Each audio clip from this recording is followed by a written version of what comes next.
жить в этом мире и хотим, чтобы жили наши дети, где в центре всех процессов экономических и государственных и социальных стоит именно развитие талантов и способностей человека, то это должно начинаться в семье. Это должно начинаться с отношений мужчины и женщины. И вот здесь у нас, мне кажется, ждет самое большое откровение. Опять же, в России 3 войны, прошедшие на нашей территории, унесли самых пассионарных, самых мужественных, самых честных, самых сильных представителей мужского рода.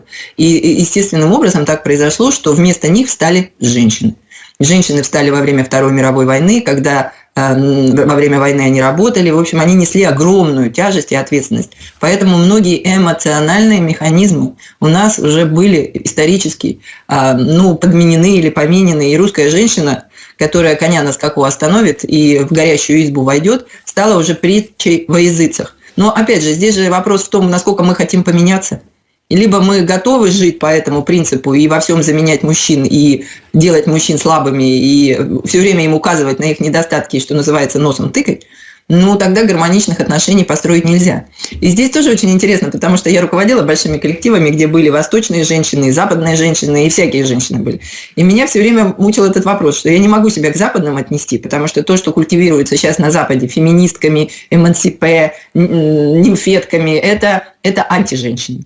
То есть это тот передовой отряд, который готовит западный транснациональный капитал для того, чтобы снести мужской мир. Потому что именно мужчины своей силой, своей духом, своей самостью творят материальную часть. Женщины в основном творят энергетическую, информация – это тоже своего рода энергия. То есть то, что антизападные женщины приходят и занимают, мы видим это на Западе, мы видим это в Америке, в Европе, бездетные, в общем, часто очень неудовлетворенные. Это то, что западная женщина. Восточная женщина, она живет по традициям. Она никогда дверь не откроет в доме, если дома есть мужчина. То есть она полностью заняла роль вторичную по отношению к мужчине. Это их религиозный подход тоже.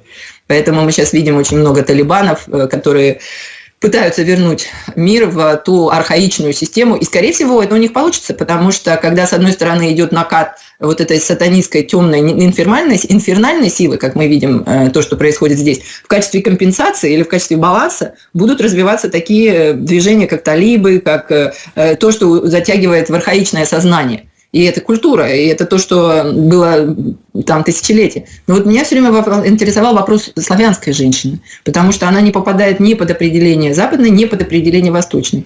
И одна ведическая женщина, когда я все время задавала этот вопрос своим подписчикам, она пришла и написала мне в комментариях: «Ирина, славянская женщина ощущает целостность со своим мужчиной.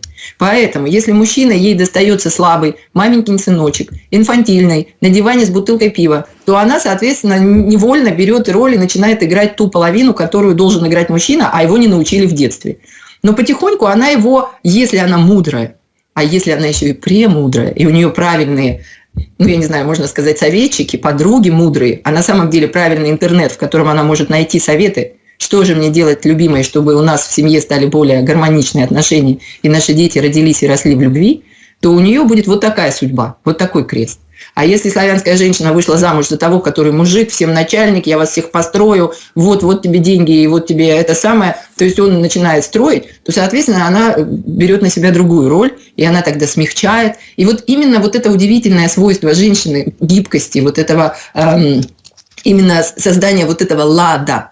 Ведь не зря у славянских народов богиня была самая главная Лада. И в Советском Союзе, я помню, у нас у родителей была любимая песня «Хмуриться не надо, Лада, для меня твой взгляд награда». Так это все в нас. Вот что бы ни происходило вокруг, это все равно все, что внутри, то и снаружи. Это наш взгляд, это то, что мы выбираем, то, какими мы быть выбираем. И сейчас вот этот момент откровения. И я все время не устаю повторять, что Россия уникальная цивилизация.